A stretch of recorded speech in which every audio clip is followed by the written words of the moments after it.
Hello and welcome to Pop Chat. My name is Annette Tarpley. I'm the founder of the Passion of Poetry, and today with me I have the lovely Katie Sherrinford. Welcome. Welcome and thank you so much. It's lovely to be here with you, Annette. Lovely to meet you at last. Yes, indeed. Been looking forward to this. I've been reading your book. I'm not quite done with it yet, but I am reading it. So Wonderful. it's a great book. I love it, and it's very exciting for me. So I want you to introduce yourself to our viewers and tell us about you and whatever you want to divulge, personal, in your writing career, whatever you want to say, including perhaps when you started writing. I already kind of know the answer to that, but I'm going to hand it over to you so you can tell us more about you.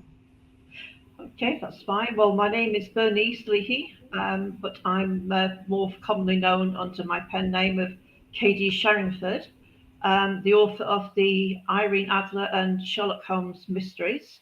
My first book, Song for Someone, I started writing in 2019 when I was 62 years old. Um, I came up with the idea after a visit to the Sherlock Holmes Museum in Baker Street in London, where I went with some friends and my daughter Katie. A few of us went, and after the experience, we had a little conversation and we discussed Irene Adler. To be honest, she's always been a favourite of mine from the books, and I always felt it's a shame that she only appeared in one of the books, the A Scandal in Bohemia. And my daughter suggested, well, why don't you write something yourself? So I thought about it for a little while and decided to give it a go. I'm basically a Preston girl. I live in the UK, Preston in Lancashire. I was born and bred there, but having said that, I've lived on the Fell Coast in Blackpool for over 30 years with my husband and children. I came late to writing. I had a strange experience at school. I used to write a lot of essays and poems and short stories that would be read out at school by my teacher, which is an introverted kid. I found quite embarrassing. So I left it for a while, and then obviously I came to writing late in life. Um, I started work for Entwistle Green, part of Countrywide, a state agency. Worked for them for probably 20, 25 years. And after retirement, I decided to um, go back to my first love, writing. And here we are. Two books published, another one due out later this summer, and also a short story, a cozy mystery, which is going to be published in November as part of an anthology, which I'm very excited about. And it's lovely to be here today speaking to you all. Thank you. Great. Well, I fell in love with your book. I'm not done with it yet. I will be, but I just thought it was now the main character that you spoke of, um, that you wanted to write more. Yeah. Yeah, that you wanted to write more about. These are all fictionalized characters. Is she what? Sorry. Which fictionalized character? She wasn't a person who really walked this earth. No, no. She appeared in only one story in the Conan Doyle. Okay, Um, but she's fictionalized. She's not real, right? no, she's not real. Yeah, No, no, yeah. no. She's one of Conan Doyle's original characters from A Scandal in Bohemia, and that was Oh, the only story she ever appeared in, which I thought was a shame. But she's yeah, such a great iconic character, and I thought it was a shame she wasn't in other stories. And I yeah, wanted to try and develop her character as best I could. yeah. You've really put her in the spotlight. Learned a Thank you. lot more about her, haven't we?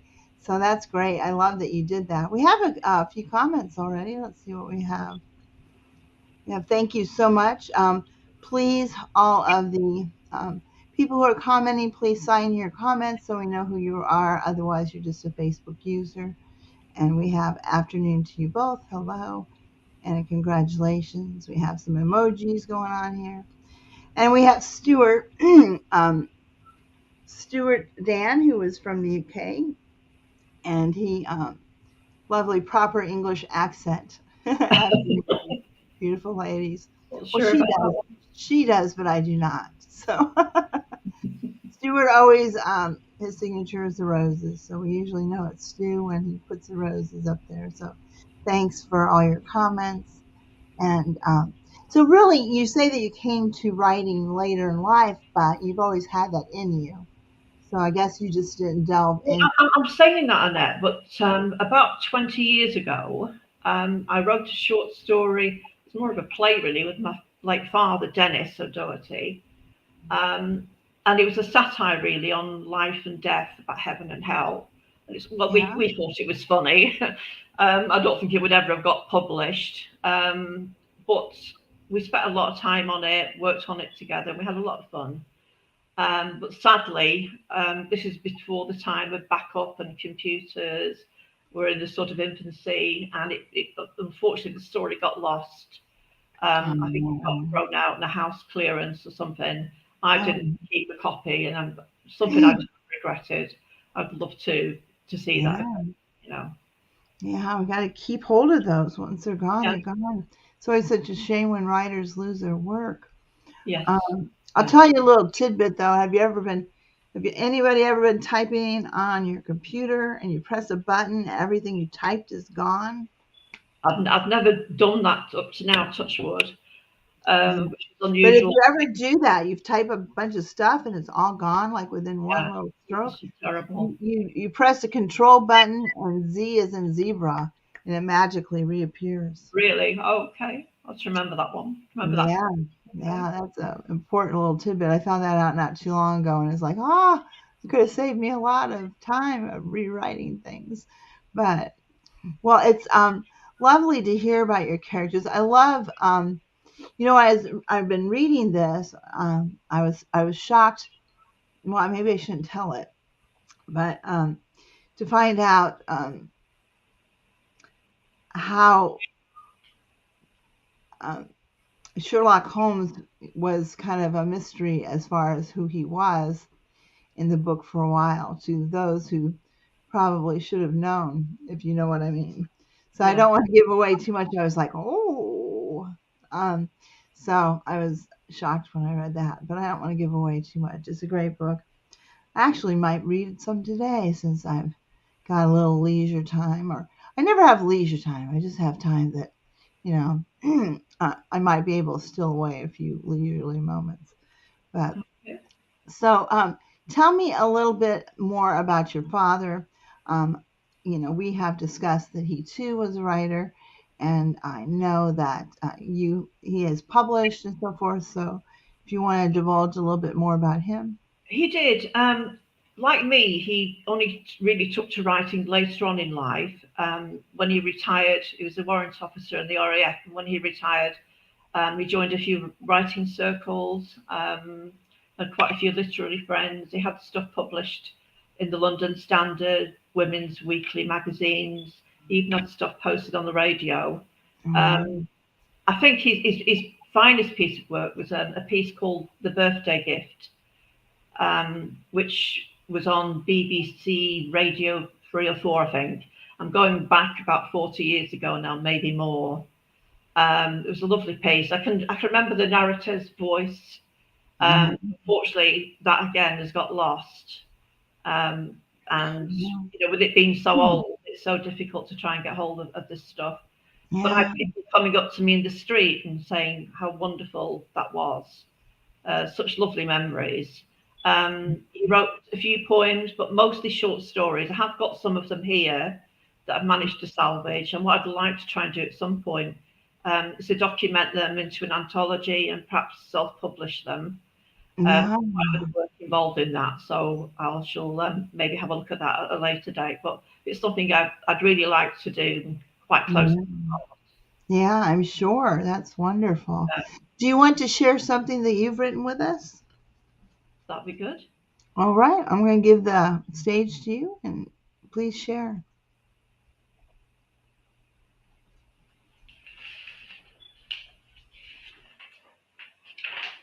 I'd like to read you chapter 1 from my book.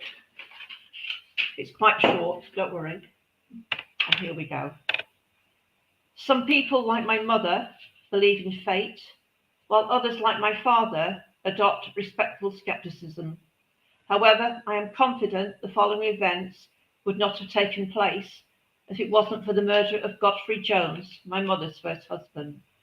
My mother, the acclaimed contralto Irene Adler, known as Neen to those closest to her, was the most beautiful woman I ever knew. My brother Nico and I attribute our success in life to the moral altruism and academic education we received from Neen and our beloved father, Luca Sapori. My brother and I were cared for by my Aunt Estelle whenever our parents were away. We adored Estelle. She treated us like her own children, especially Nico. She had a real soft spot for him. Who wouldn't? He was a striking boy, tall, slim, with blazing blue eyes. We were all thrilled when he won a scholarship to Harvard Medical School in Boston, Massachusetts, graduating as a pediatric surgeon with the highest offers. My mother wept tears of joy throughout the graduation ceremony, much to the embarrassment of my father and me. We should have expected it. My mother could get sentimental over burnt toast. Nico had accepted a position at the Children's Hospital Boston, working under the inaugural Chief of Surgery, Dr. Harvey Cushing. Our parents were, of course, delighted, as was I. We were all incredibly proud of Nico and his many accomplishments. My brother showed an avid interest in music and philosophy in his early years. He now had a glittering career ahead of him. Helping other people, especially children, had been his primary vocation in life from an early age. Born in the UK to an American mother and an Anglo-Italian father, our father fostered our love of Britain and many happy childhood memories. The country is such a beautiful place, one that will always hold a special place in our hearts, from the architecture to the beautiful landscapes and countryside. In addition to our main family home, Red Oaks, a sprawling colonial townhouse in Trenton, New Jersey, our parents owned a 10-acre farm on the beautiful Sussex Downs. My mother, brother, and I would make the 6-day transatlantic crossing from New York to Liverpool on the Majestic during the holidays. We regularly visited Ash Tree Farm, which was our favourite place because my brother and I were allowed so much freedom. We would run down to the Arundel every morning and swim with the tide in the Arun River. Mother called it down the shore. Well, she was from New Jersey. We rode our ponies in the afternoon and had picnics by the river, sometimes with our father when he was at home. He would sometimes take us down to the Three Tons Inn for an early supper. Those were such beautiful memories. Father was routinely away for weeks, sometimes months at a time.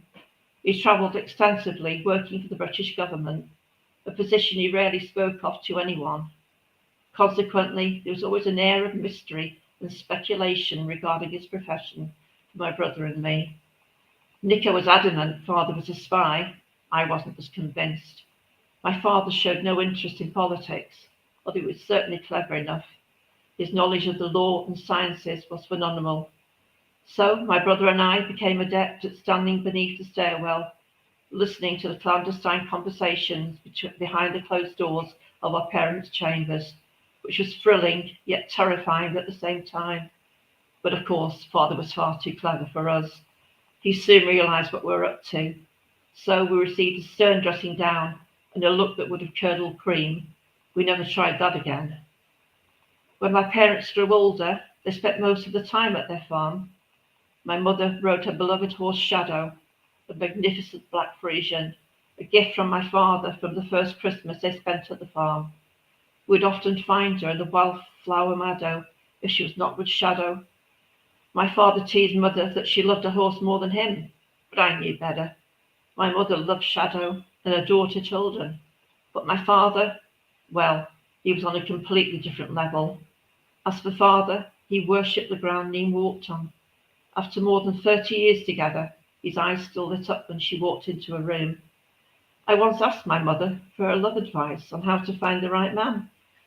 She told me it was far better to be alone than with the wrong person, and never to marry anyone unless they could convince you they couldn't live without you. Well, that's easier said than done. Hence why I'm still single. Mind you, I've always been fussy. Mother knew that I was looking for a man like my father, with values, strength, integrity and intelligence. Every man I met, of course, fell short of my unrealistic expectations. Mother would look at me and sigh, Charlotte, value your independence and build a life worth living before you consider getting married. When I first met your father, I didn't like him all that much. As I got to know him, a friendship developed that blossomed into a love affair. So never give up. Love will find you when you least expect it. And when that day arrives, life may never be the same again. Mother's moral code was never to be afraid, never be jealous. Jealousy, in her opinion, was a complete waste of time and energy. So I asked her how she and my father kept their relationship fresh. Mum told me that the secret of any successful relationship is to work at it every day. I laughed and said, even if you with someone you adore? Especially then, she said. How ironic that our farm where our parents spent so many happy hours was where my mother would have been on the day she died, had she not travelled to Trenton to celebrate my Aunt Estelle's 70th birthday. We'd all been invited to a social gathering to mark the occasion. In the end, only my mother and I attended, my brother being unable to take time off work. My father was recovering from a nasty chest infection. His doctor advised him not to travel, reminding him he was no spring chicken at 73. Despite my father's protestations, my mother agreed with the doctor, insisting he recuperate at the farm until she returned. My parents had no way of knowing that that would be the last time they ever saw each other. Thank you. Yeah, thank you. That was wonderful. Thank Um, you. love the book. You know, as I was reading it, you have a lot of things in it, you know, referring to music and even writings and so forth. And so I was wondering if I would imagine that you'd have to do a bit of research, and when you Absolutely, do, yeah, absolutely. But obviously, it's an historical novel, so there's an awful lot of research mm, involved in the settings, the time, yeah, getting the people together, yeah, the characters from Silvano, the authors, Arturo Toscanini, and then of course I had to make sure that Holmes wasn't investigating another case at that time. I had to yeah, get him back to London for the end of April to investigate the solitary cyclist. yeah, So yeah, the music, of course, the beautiful classical music, the poetry, um, all give the book more layers to it, which I think very, very, very nice yeah. to read. Because you're a musician also. I mean, Are, what? Sorry, don't you play music as well? Aren't you a musician? I played piano Mhm. from age 6 to 15. Um, I love Beethoven. Some of the music from some of my favourite composers are in this book. Yeah, I And love classical music too. I love Beethoven. yeah, You ever seen the movie Immortal Beloved? yes, I have. Do you know, I watched that only 2, 3 months ago. Really? Yes, yeah. Was That's, that your first time that you ever saw it? it's the first time I'd seen it. Yes, yeah. I don't know why, but yeah, excellent film. What did you think of it? I really enjoyed it. I really enjoyed it. Yeah, Um, have you seen it?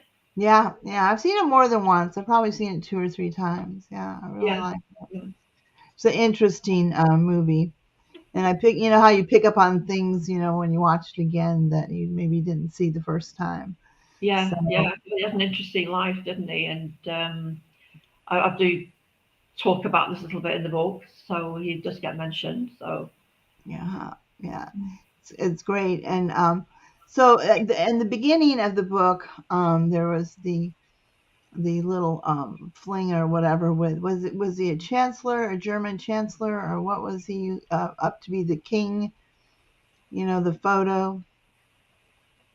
Um, oh, you mean the prologue? yeah, The yeah. prologue book basically Mm, is the story of a scandal in Bohemia, um, told from Irene Adler's point of view, which is a little bit different.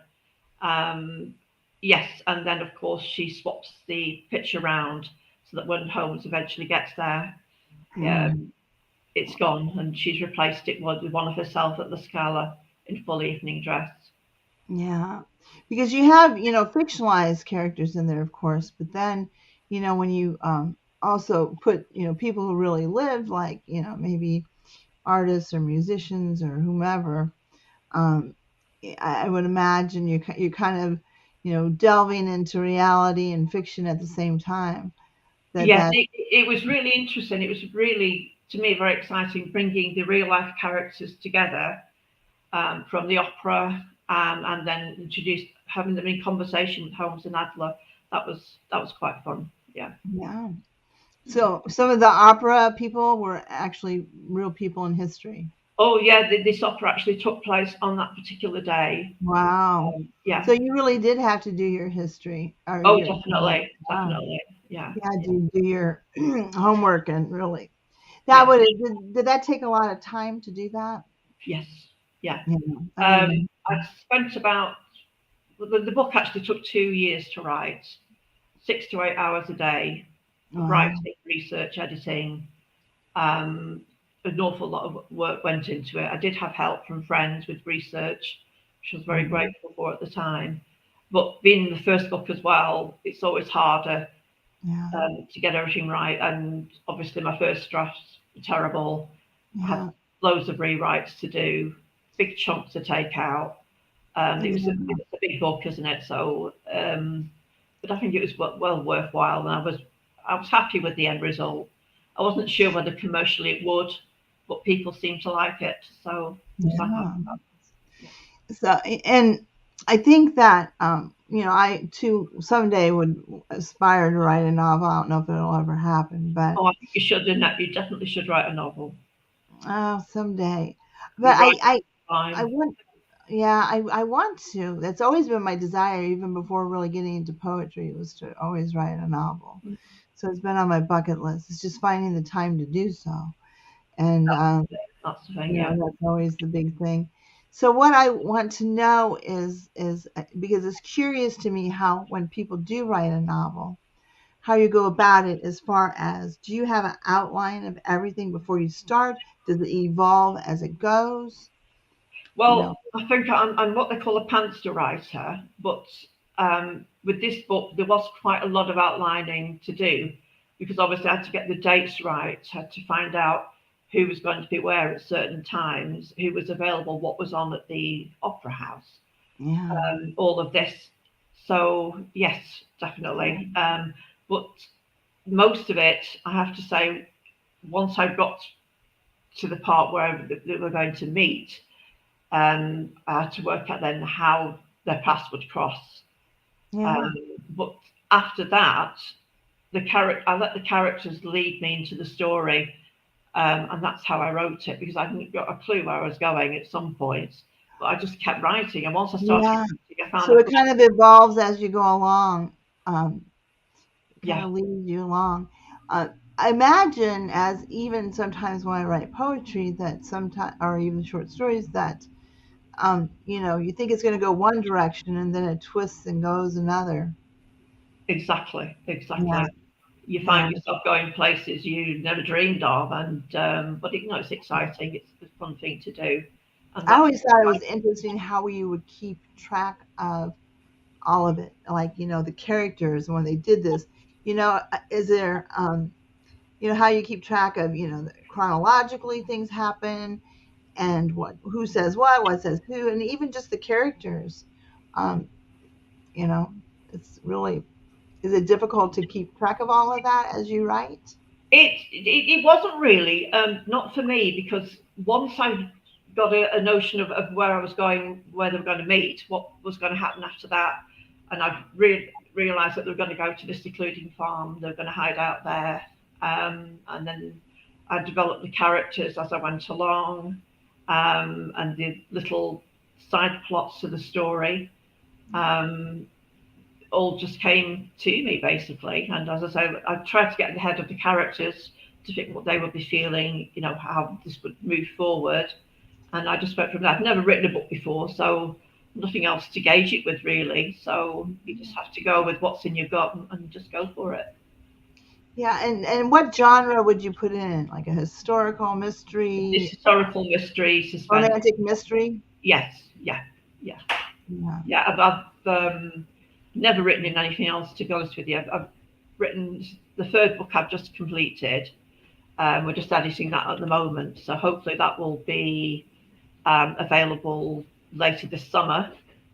Um, but then I was asked by Marla Breeden to write a short, cozy mystery, present day, which was a bit of a shock to me, writing in present day. Oh.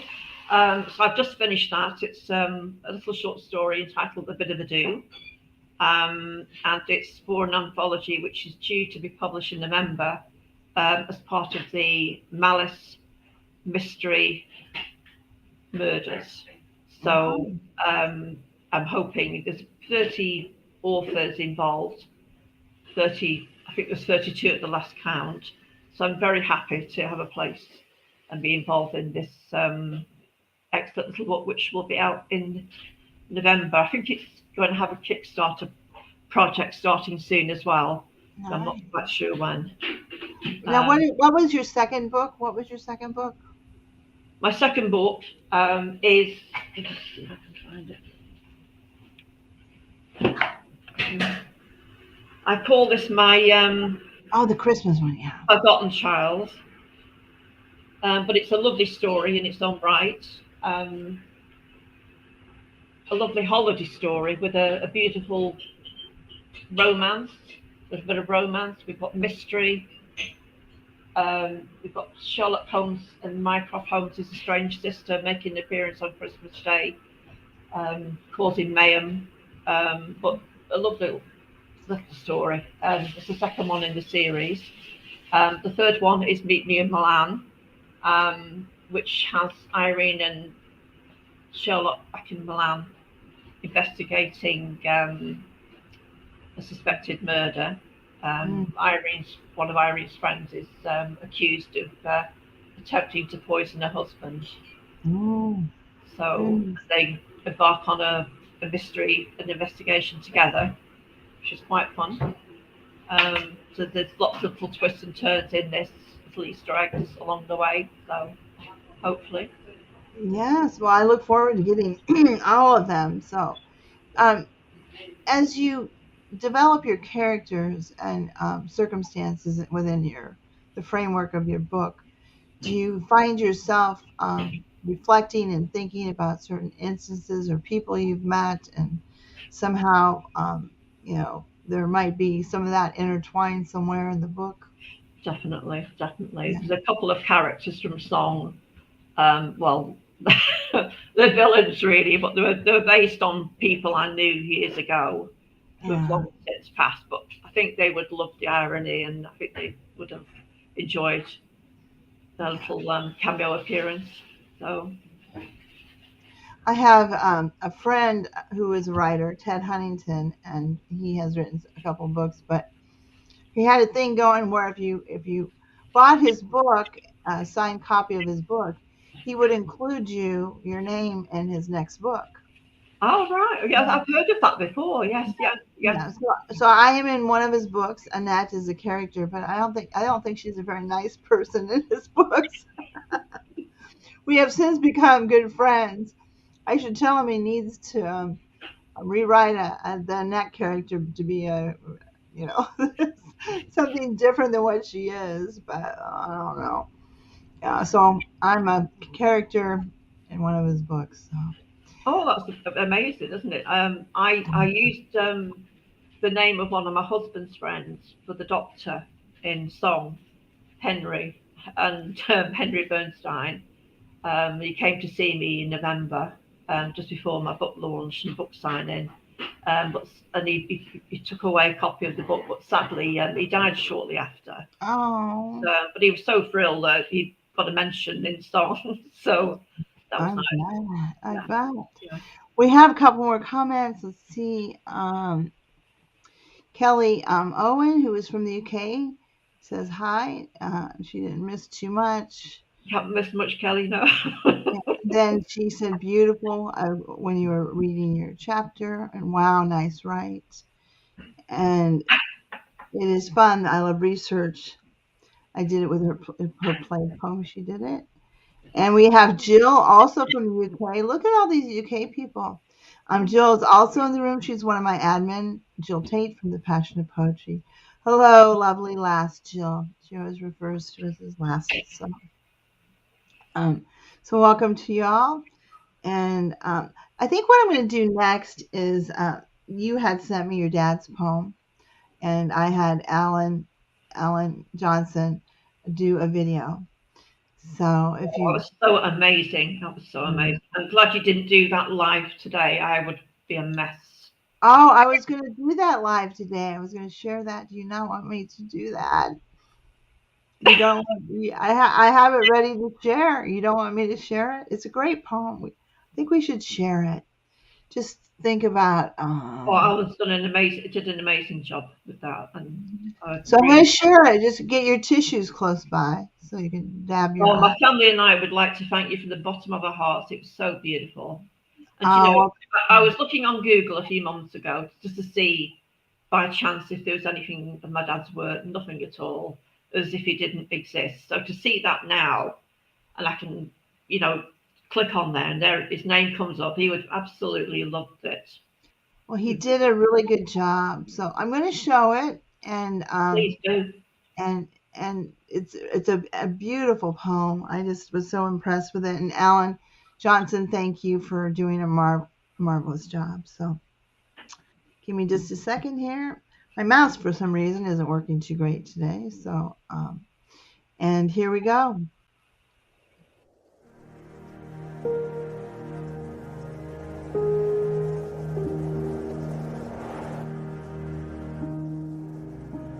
On the fringe of the moor, the old house stands, in a grass-aproned field of once flourishing land. Its windows have gone, the doors open wide, only a barn owl and its fledglings inside. I feel the heat from the open hearth fire, and hear a girl singing as she milks in the byre. Children laughing at play by the barn. A blackbird in the hedgerow chatters alarm. A lamp in the window sheds a beacon of light. It pierces the gloom of a cold winter's night. The cry of the lapwing comes from the moor. A flurry of wind slams the front door. The children grew up and fled their warm nest. They scattered and sailed far away to the west. Sadly, they never returned to the moor. No joyous welcome, no knock on the door. Lone, the house stands at the end of the land, misted and veiled by the soft falling rain. Turning away, I shed a lone tear for the folk of that house in that yesteryear.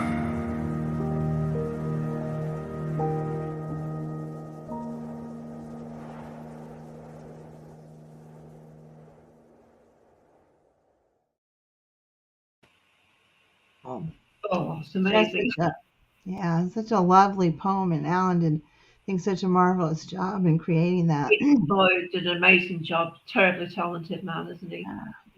Thank you again, Alan, for your Thank you, Alan. yeah wonderful efforts. I thought maybe he'd pop in today, but I don't know that he has. We have a comment from someone. Let's see. And this poem is fantastic. Proud of you. So that poem actually was her father who wrote Yes, the it wasn't me, poem. unfortunately. I wish I'd written it. Yeah, yeah. Her father wrote it, and so you have at least one piece of his work what we know is immortalized on YouTube. It will not go anywhere, so that's nice to have that. Um, so you also wrote a poem, dear, that is in your book.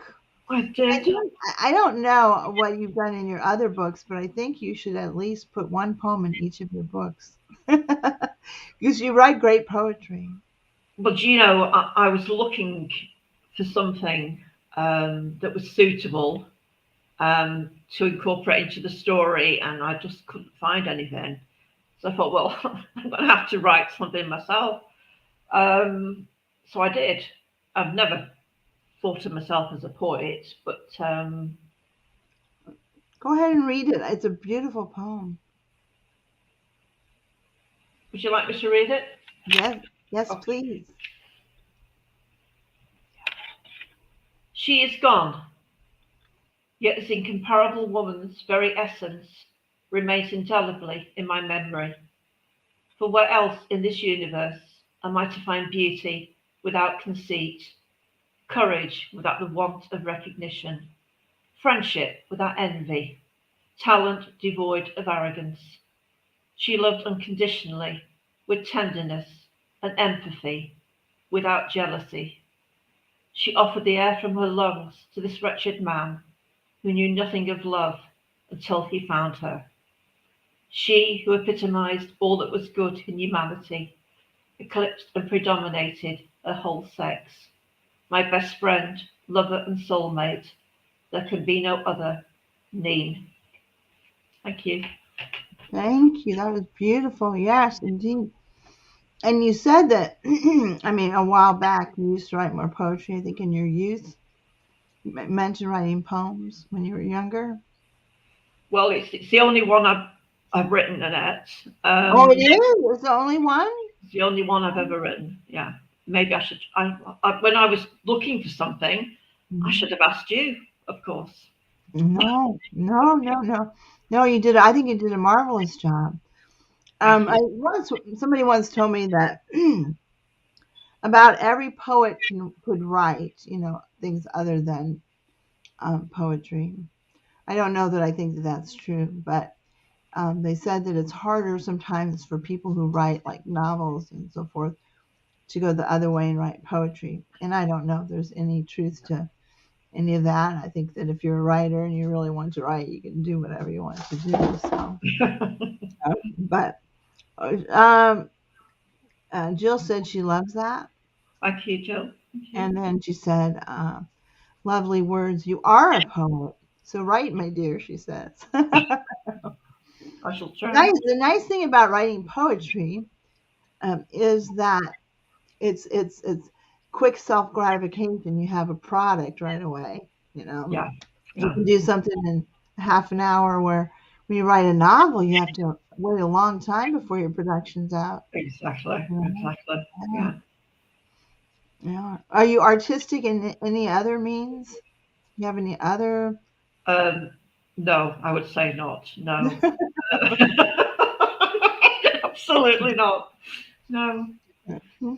That's I wonderful. can't draw. No. And I Can you certainly sing? can't Can you sing. sing? You can't I'd love to sing? be able to sing. I'd love to be a singer. That'd be lovely. But no, I wasn't blessed with a voice. Yeah, I wasn't standing the right lines myself. I love music. Don't get me wrong. I love listening to music, but Yeah. no, must be quite something to get up there and be able to sing this beautiful noise coming out of your mouth. But no, Can wasn't. you recall or tell me about endearing childhood memory that you have? Something that happened in your childhood that has been a memory that you've loved to recall throughout the years? Um, I don't know. You put me on the spot there, and now I'm just trying to think. Yeah. Me what from being a young child? Yeah, one that maybe you've told people over the years, some story from your childhood. Uh, I don't know. I used to love listening to the stories that my aunts and my mother used to tell, years ago, going back to their families. I used to love all that kind of stuff. Um, I don't know. I just can't think of anything off the top of my head, to be honest with you. So, Yeah, yeah.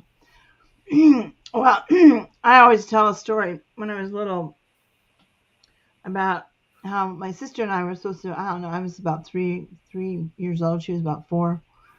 Supposed to go across the street to the neighborhood boys' house. That they were our families were friends. They had three boys, and then there was us, me and my sister.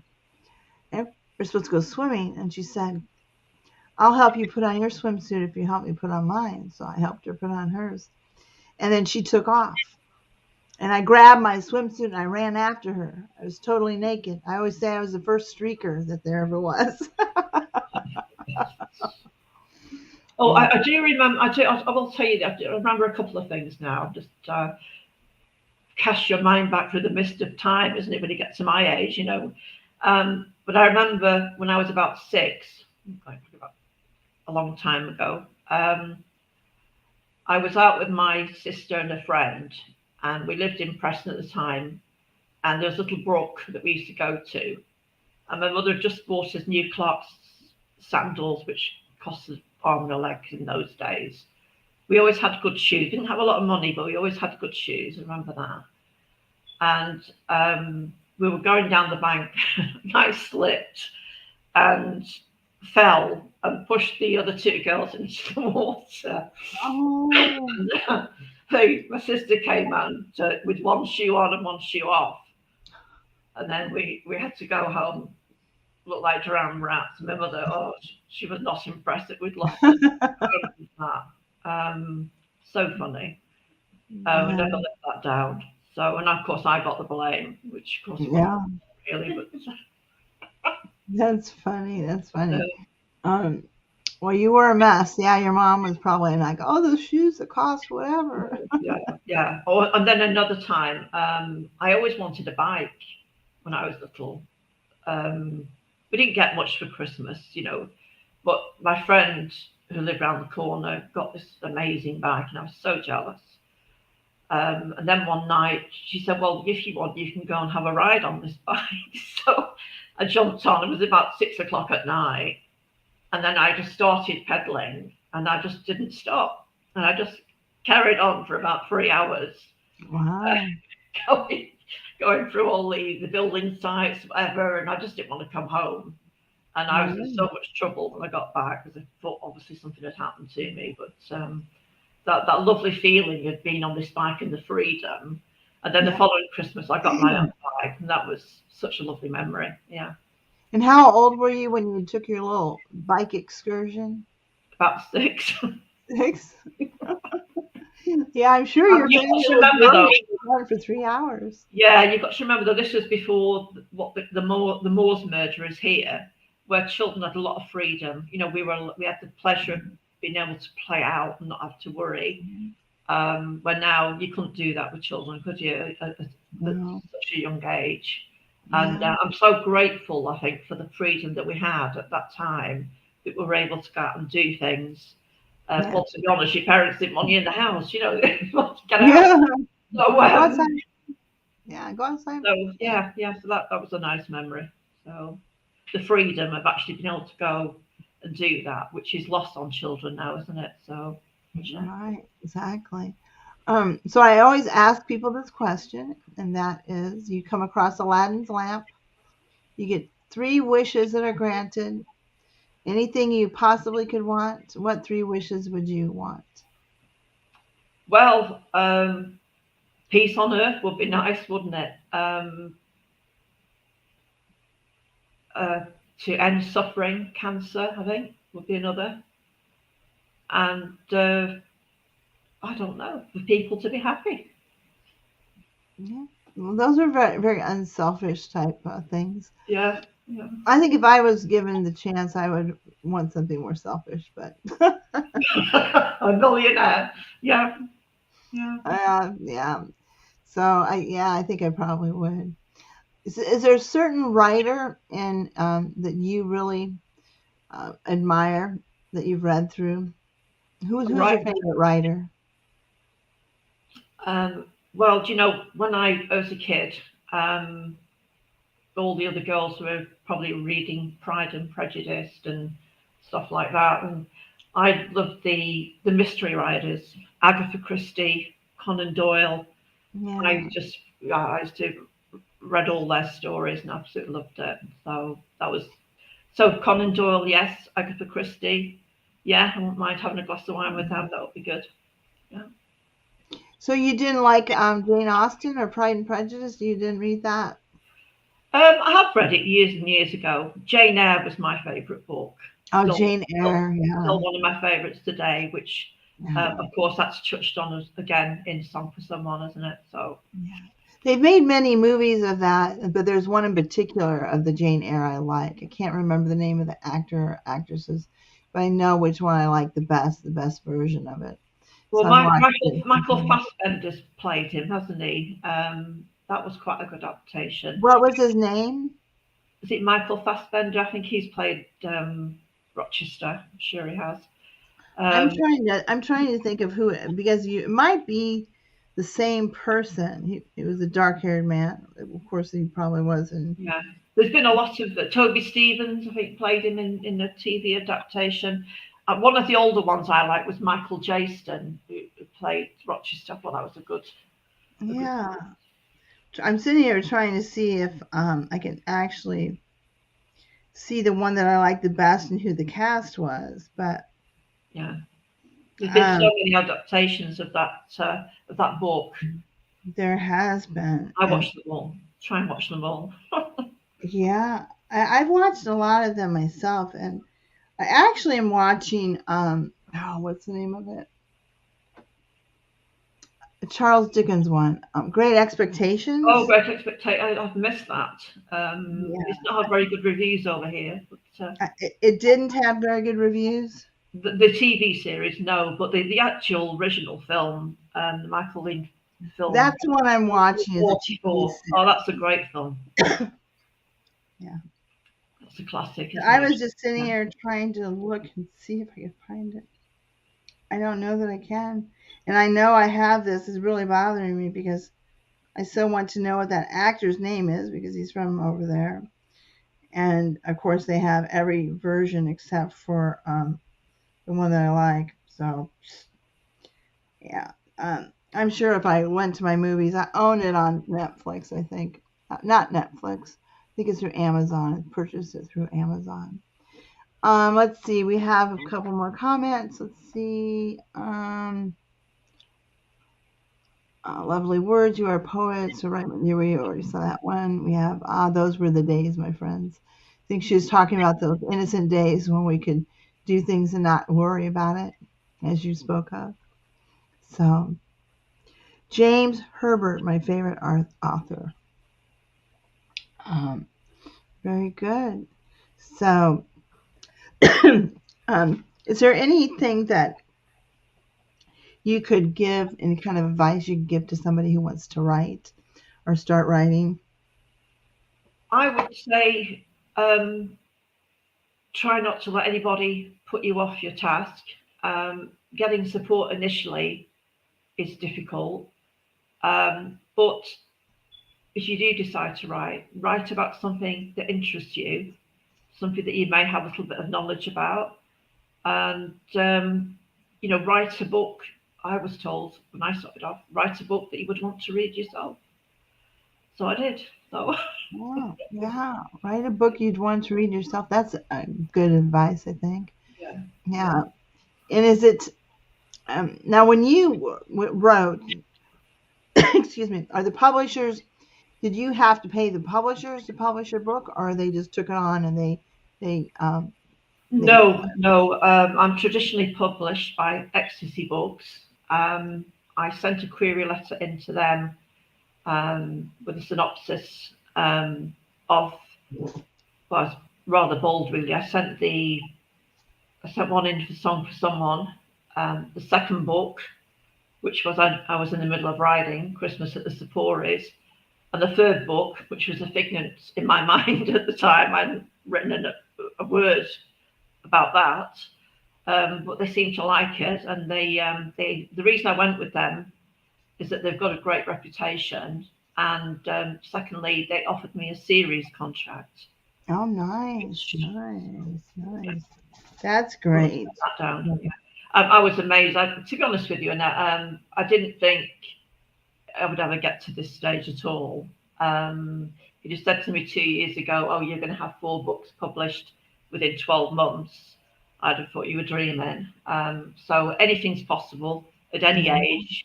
If I yeah, can write at age 62, anyone can do it. yeah, You yeah. definitely should, Annette. You've so Yeah, and I will someday. At least I've started writing some short stories that have been published, so that's nice. So, good. Yeah, We can sell. We can sell. I would do it. It's just my thing is just finding time to do it. Yeah, Well, maybe when I retire, which I don't know when that's going to be, but I might retire early and then just take less money, I think you and should. just I think you should. It's that more time. I yeah, don't know how you do all that you do, but working as well, it's yeah. not I easy, is it? sometimes wonder at myself. There's a lot of things I don't get done that I need to get done. Right. So yeah, right now I have like cupboard is devoid of dishes I need to do. So Oh, that's something I need to do. oh, So I'll have don't to, worry about the housework. Don't worry. yeah. It'll still be there. It doesn't go anywhere. It's always Let there. someone else do it. I know, I wish. I hired somebody about once every 2 months to come in and just majorly, go through the house. But Well, as Quentin Chris used to say, after 6 months, the dust doesn't get any worse. So you'll be I like that saying. After 6 months, the fine. dust doesn't get any worse. That's great. That's great. So somebody said that we're both fantastic. Well, thank you for Oh, that. thank you. Oh, whoever someone is, I think Yeah, you're fantastic as well. Thank you. there you go. And then we have this is Christian. So Christian is one of uh, my admin, also from Chile. Was he on earlier? Maybe he was the first one to greet us. I don't recall. I might be getting confused with last night. I had an event last night as well. But well, it's been really an honor to have you here. I'm definitely a fan of yours and look forward to reading more of your books and works. And Thank you. Thank you so much. Very kind. Thank you. you are welcome. And please, I encourage all to pick your books up and read them. They're great reads. And um, love and blessings to everyone. Thank you for joining us today. Thank you very much for having me. It's been a pleasure to be here. Thank you, It's everybody who took part. Thank you. indeed, it's been an honor. Thank you so much for coming and sharing with us today. So, love and blessings to you all, and take good care and keep writing. I Keep will writing. keep reading. Okay. Yes, indeed. All right, bye, y'all. Have a great Okay. day. Thank you, Annette. Thank you. Bye bye. Bye.